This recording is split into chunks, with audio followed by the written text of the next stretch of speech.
Greetings once again, and thanks for joining me for another edition of Electric Avenue's YouTube updates. We've sort of made it over the hump, and we're on episode 201. Woohoo! Congratulations, you're sticking with the program. Thank you so much to all of you who supported this channel and the store over the years.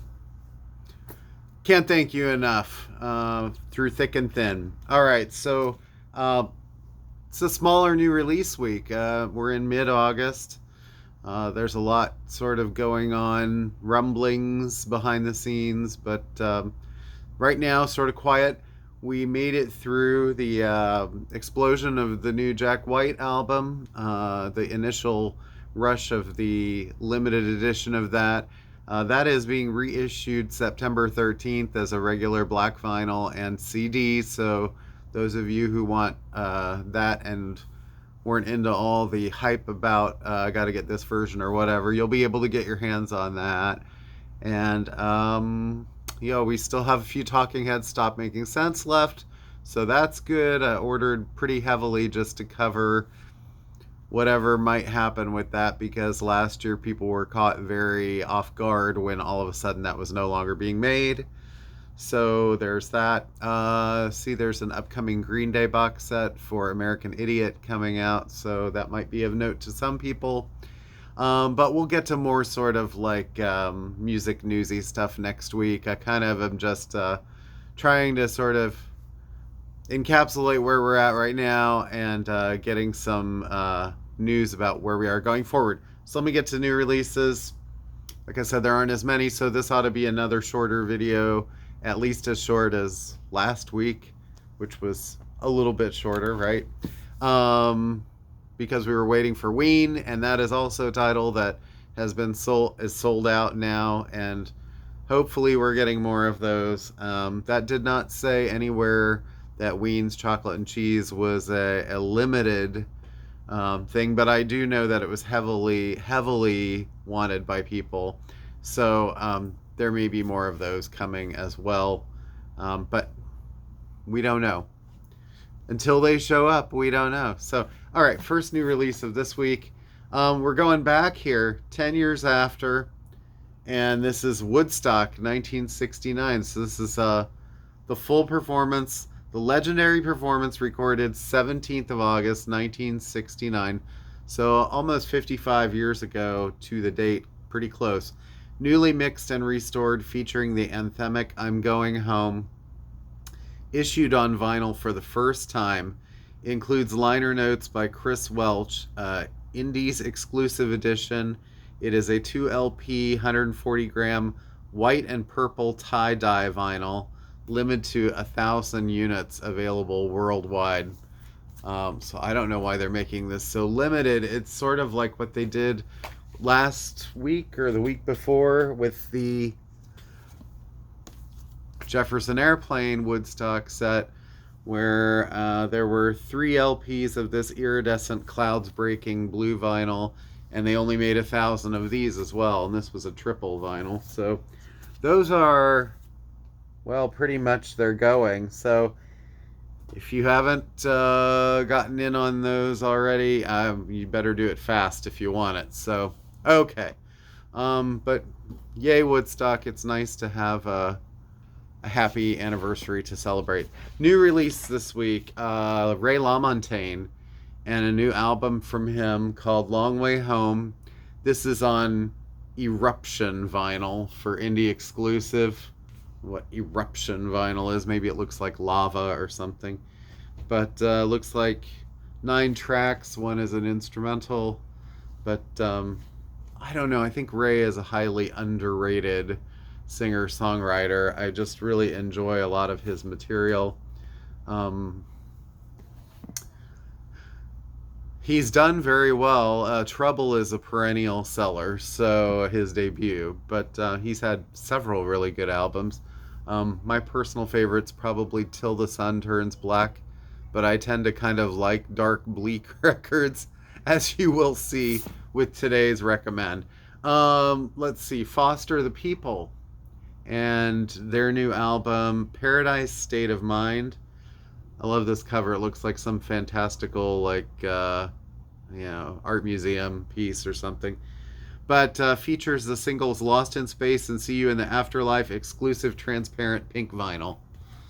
So, kind of fun putting that on pink.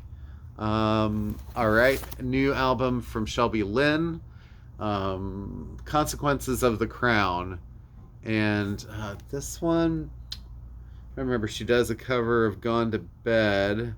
Well, that sort of is like a mixture of her song and a Bacharach song. But Ashley Monroe did some writing on this quite a bit, and Karen Fairchild. Um, really like Shelby. I have not heard her last couple of records. I especially loved the album I Am Shelby Lynne, which was just reissued recently, and we do still have copies of that as well.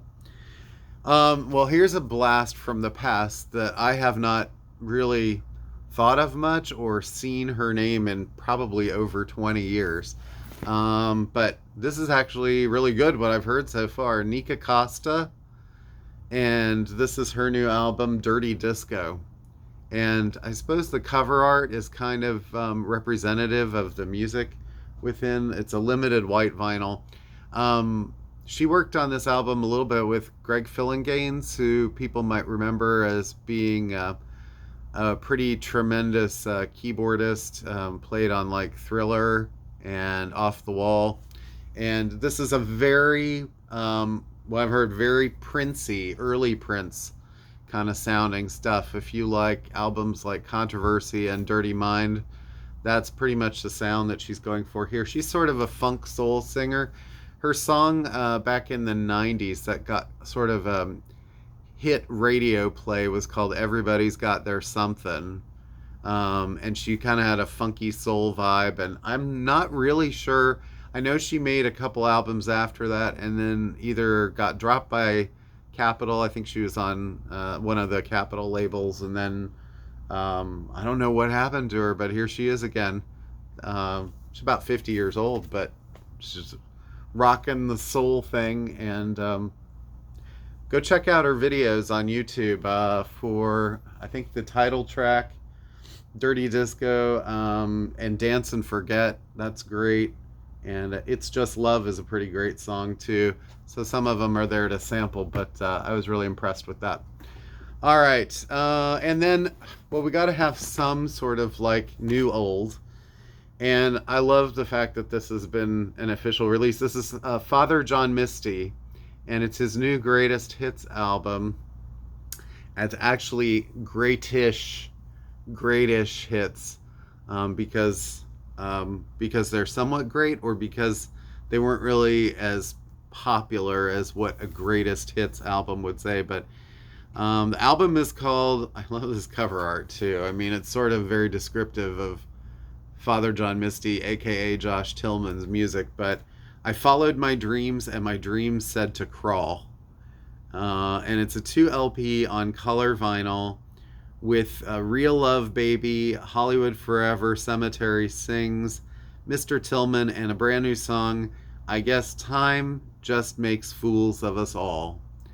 And it says, warning, this compilation features mostly old music. Longtime listeners risk swindle intended for new fans only. So, I mean, that's kind of funny. There is one new song, and the rest of it is sort of a collection. I mean, maybe it's some sort of like contractual obligation or something. But it does feature a Pure Comedy, which is a great song. I Love You, Honey Bear. Holy Shit, it's a great song. Goodbye, Mr. Blue is a great song about his cat, like losing his cat. It's going to be sort of a lot of sad songs, but really good songs. So if you're into kind of like the modern day indie equivalent of, say, an Elton Johnny type character or whatever.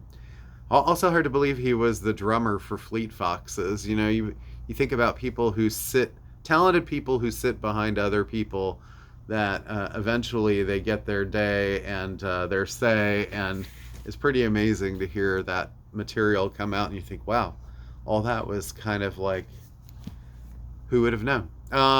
Okay. Blue Note Classics, if you're into jazz, there are a couple in the part of the 80th anniversary series.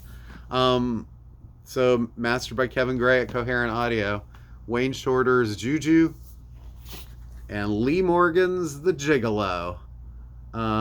So, those are the two on offer this week. What a great series. They keep releasing things all the time. And let's see. So, Wayne Shorter's features McCoy Tyner, Reginald Workman, and Elvin Jones. And Lee Morgan's features Wayne Shorter, Harold Mayburn Jr., Bob Cranshaw, and Billy Higgins. So it's funny that Wayne Shorter is actually on both of these. So Blue Note Classic of the Week. Let's see here. Find places to put my stuff. Excuse me. Oh, Creed gets a reissue of Human Clay.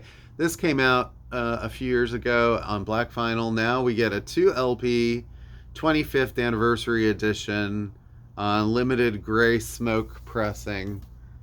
So a cool color. I don't think there's any additional songs.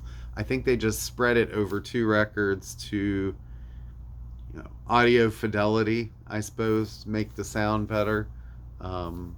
But then they make it this wacky color vinyl. So I don't know. It looks pretty cool though. It's kind of a black white sort of stone. They call it gray smoke, but who knows? Sometimes those pictures are not exactly what the record itself really looks like. Here's another 10th anniversary edition. So Creed was 25th. This is the 10th of Royal Blood, and this is I think this was their debut album. There's quite a few tracks on this, so at least this one's giving you a bunch of bonus stuff.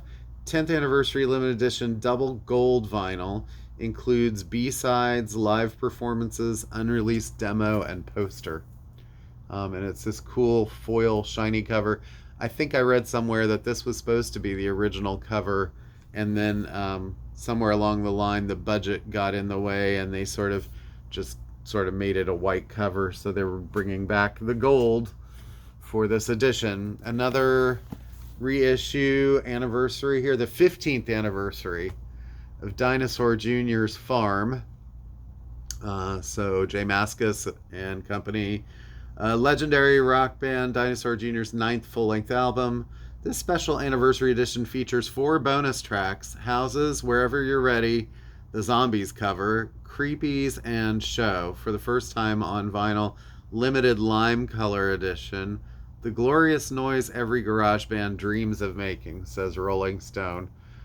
It's pretty solid, like mid-late period album from them. I should say probably late. I don't know how long Jay Mascis and company are going to go on. So 15 years ago already seems like classic record status, in my opinion. But reissue from Thievery Corporation, It Takes a Thief. This is sort of a greatest hits type album from them. It's been out before, but very best of, a collection of 16 career-spanning tracks selected by Rob Garza and Eric Hilton, defining the history of Thievery Corporation. Chicago Sun-Times says among the most successful electronic artists working today. Their stuff is, I don't know, sort of borderline like loungy at times, like it's electro lounge, but then they do sort of interesting side turns into like world music and stuff like that. So they're really kind of an outside the box electronic act. Okay, new Bill Evans.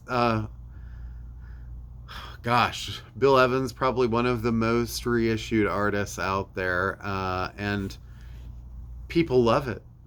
His stuff was great, and I can't think of anyone saying to me that's a really bad Bill Evans, right? I've never heard that. This is Montreux 2, recorded live at the Montreux Festival 1970. This was put out by the Elemental label, I believe.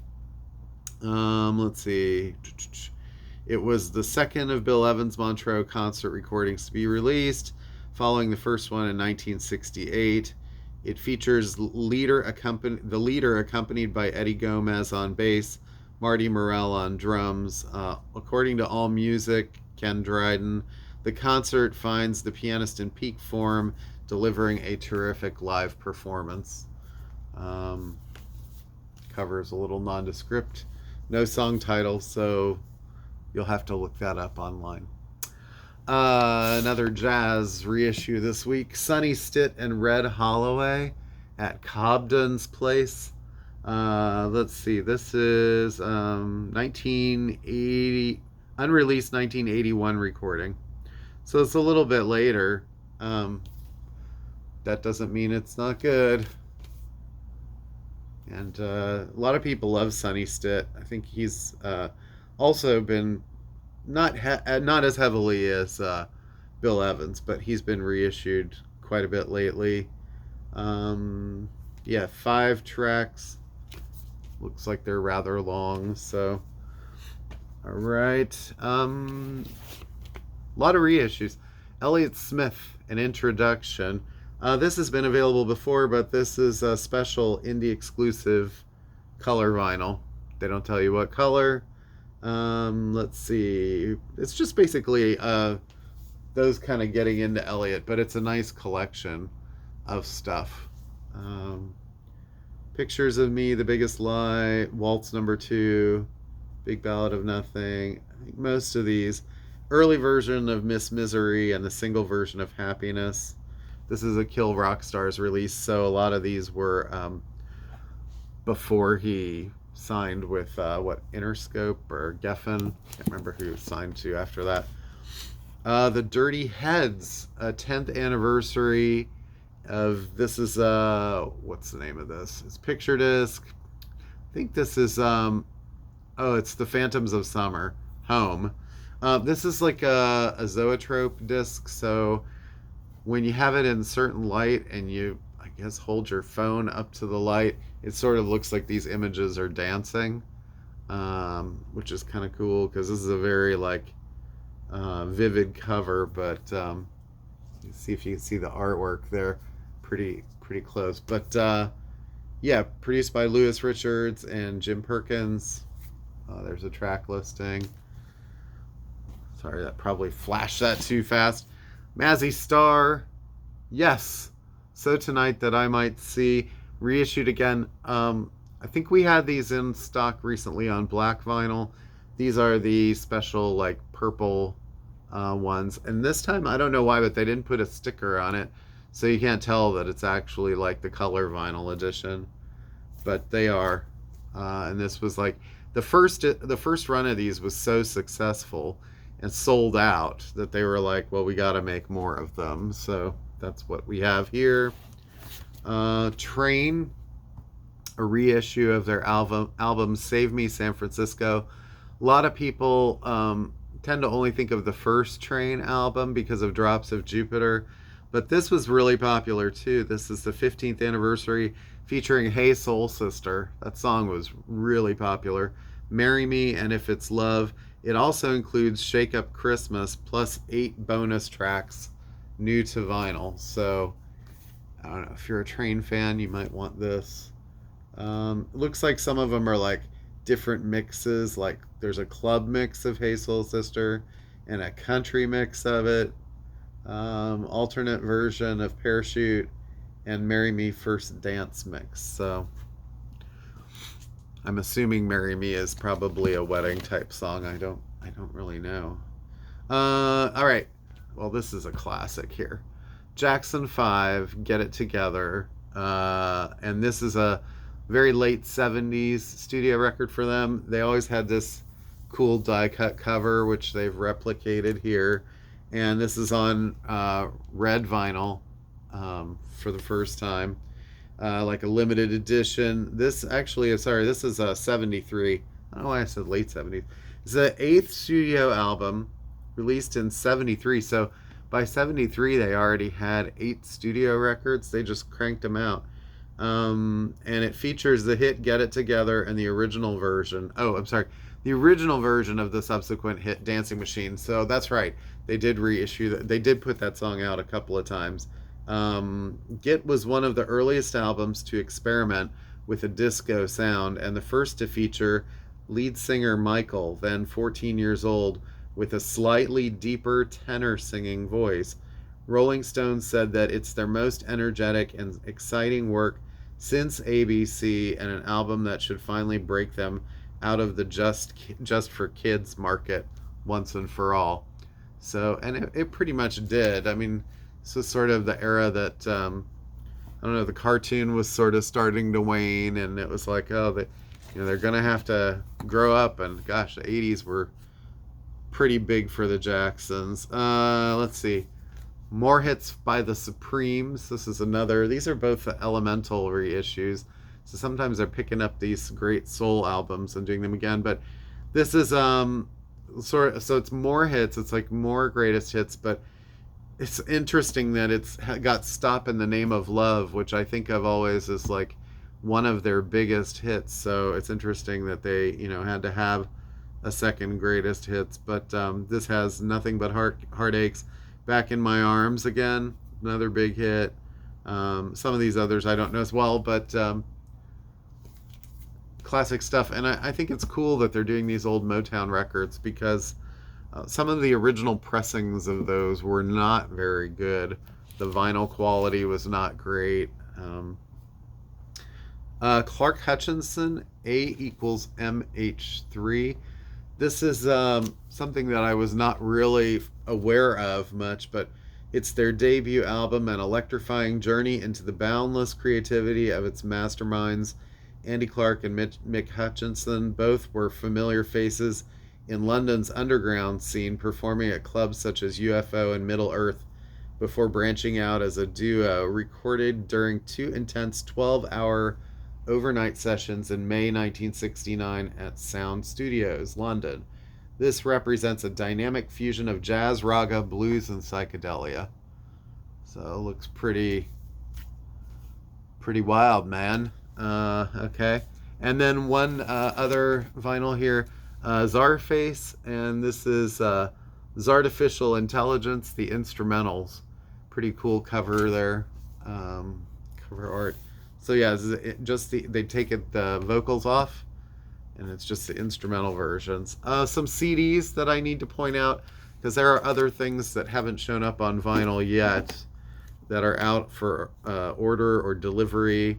Devon Allman's new album, Miami Moon, which of the Allman Betts band and Greg Allman's child.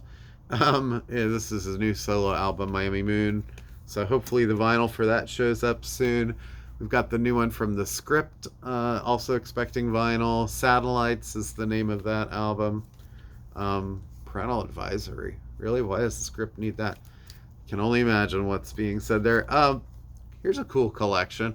Lindsey Buckingham, and it's called 20th Century Lindsey. And really what this is remastered versions of his albums from the solo albums from the last century. Includes Law and Order, Go Insane, and Out of the Cradle, and a full disc of the era's non-LP tracks exclusive to this box set.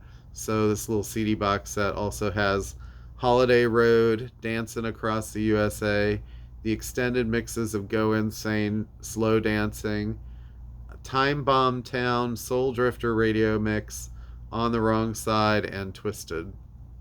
But they're all, his 3 solo records are really good too. Go Insane was great. Let's see, and The Rain Parade on CD. This I'm also expecting on vinyl again. Cornerstone Paisley Underground Classic, remastered and re-released. This came out on Record Store Day as a vinyl, and now we get a CD with an exclusive bonus CD featuring period-specific rare and unreleased tracks. Has liner notes and commentaries too, so it's a double CD. So more, I think, than what was on the vinyl. There's a bunch of live and demo stuff. And John Entwistle, the new CD, Rarities Exhumed, Volume 2, the John Entwistle Band, curated by Steve Luongo. It's a lot of live stuff, video mixes, alternative mixes. But if you're a Who fan, maybe you want to check that out. And also expecting this on vinyl too, but Africa Bambaataa and Soul Sonic Force. It's Planet Rock, the album. So they've reissued that. I think the vinyl is color vinyl too. But it's their groundbreaking record, limited edition release, reissue, featuring Look for the Perfect Beat, Planet Rock, and Renegades of Funk. So anyway, that's exciting too. And it has the original 12-inch version of Planet Rock. So, okay. As far as reviewing stuff this week, I just was watching some stuff surfing around the net the other day, and I caught this incredible interview with Nick Cave of Nick Cave and the Bad Seeds on Stephen Colbert's show. And it was one of the best late night interviews that I saw. And if you kind of search YouTube or whatever, look for the extended version of that. It's well worth watching. He talks a little bit about how he was a sort of a dark and tortured soul early on, and a troublemaker and whatever, a miscreant, and ended up through tragedy in his life, losing two sons in the last 5 to 7 years, whatever, something like maybe 5 years. No, it's more like maybe 7 or 8 years at this point. But how that sort of has like changed his perspective on things, and he had to do a lot of soul searching. And his new album, Wild God, comes out on August 30th, and I'm really looking forward to that release, because it sounds like he's sort of tapping into his exuberance again, but in a more sort of like upbeat and positive sort of way, I suppose. But I do like the dark stuff too. And I think I've reviewed on this channel. I picked as one of my favorite albums of all time was one of his, or his and the Bad Seeds, whoever was in the Bad Seeds at the time, was Abattoir Blues and the Lyre of Orpheus. That is a really great double album release. I could have picked things like Boatman's Call is a great album. There's so many. Let Love In. Anyway, so he's I don't know, maybe 20 albums at this point. And I feel in a lot of ways that he's kind of the unheralded voice of my generation, as far as like literary writers, people who are sort of really driven by their art and expressing art, and storytelling in a way that like maybe someone like Bob Dylan would have in a previous generation. So anyway, the album that I picked, because I'm trying to pick ones that I have in the store, and I do really like this album and put it near the top of the list anyway. But Murder Ballads is the album that I choose. So it's funny because his new album is so supposedly so upbeat and redemptive, and this is more the other side of Nick. But there is redemption here. So this album came out in let's see, what was 95 was the original release of this, and this was already his 9th album. So he's been at this for a long time, not to mention the Birthday Party before Nick Cave became a solo sort of, or Nick and the Bad Seeds. There were, I think, 3 Birthday Party albums too. So but this is a really interesting record. It has a lot of collaborators, features people like PJ Harvey, Shane MacGowan, Kylie Minogue, people who are either Australian like Kylie, or sort of traveling in like Nick's circles. He was dating PJ Harvey at the time, and she's featured heavily on one of these songs, a couple of songs actually. So anyway, Murder Ballads, it basically is what it says it is. These are not really ballads. This is not an album for the faint of heart. This is sort of Nick sort of inhabits a lot of these like really diabolical sort of characters, but in a sort of a narrative storytelling type way. And the first song, called Song of Joy, really referring to a woman named Joy, and a murder that takes place.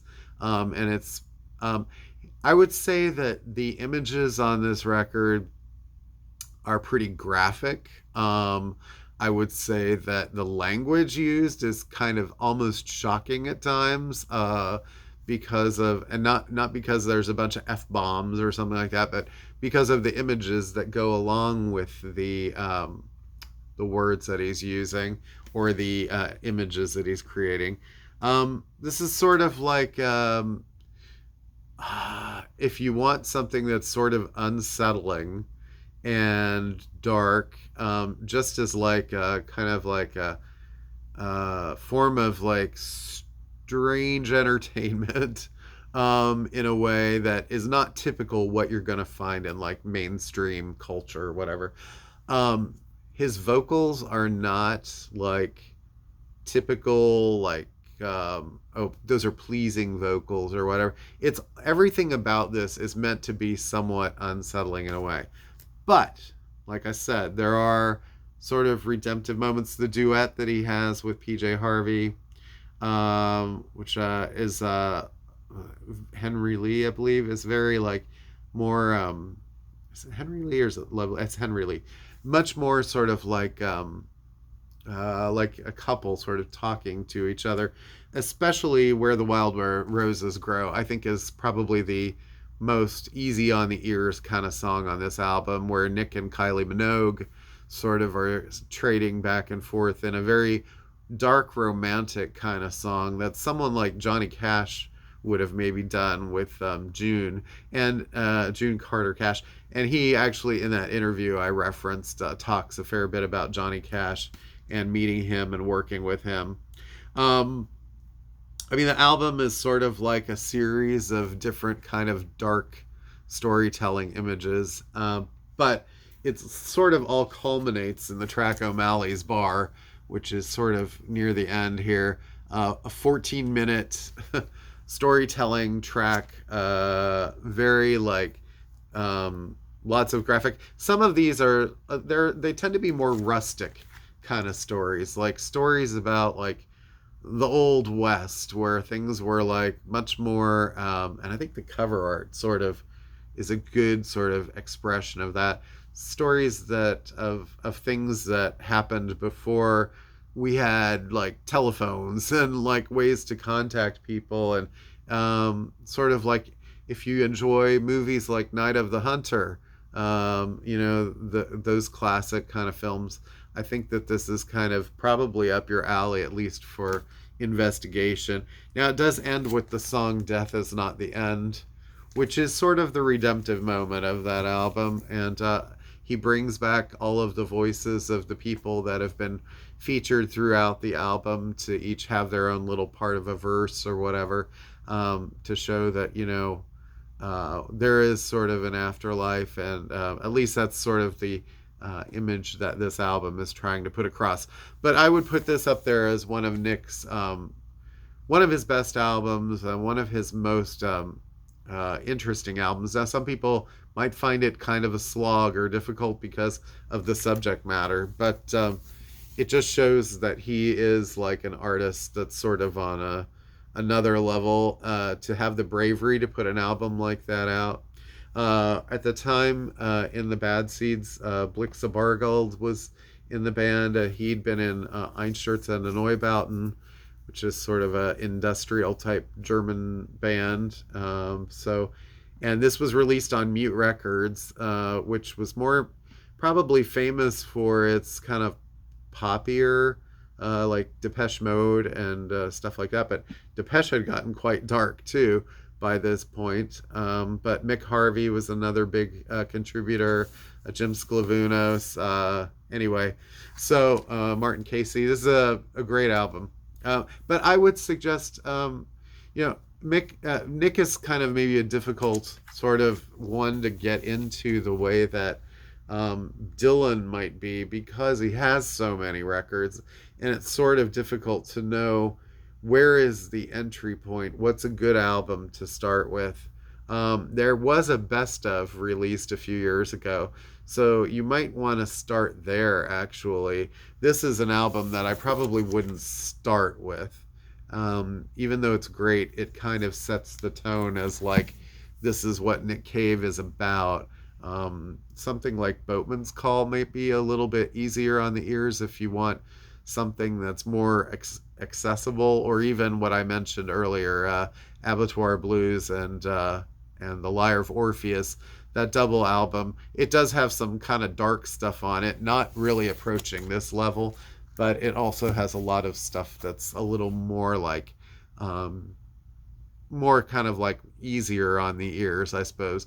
None of it's really like mainstream. I don't consider Nick mainstream, but I will say this: he's an incredible artist, one that needs to be paid attention to as much as people like Robert Smith, for sure. If you're talking sort of 80s alternative culture, Matt Johnston of The is another one. Great writers.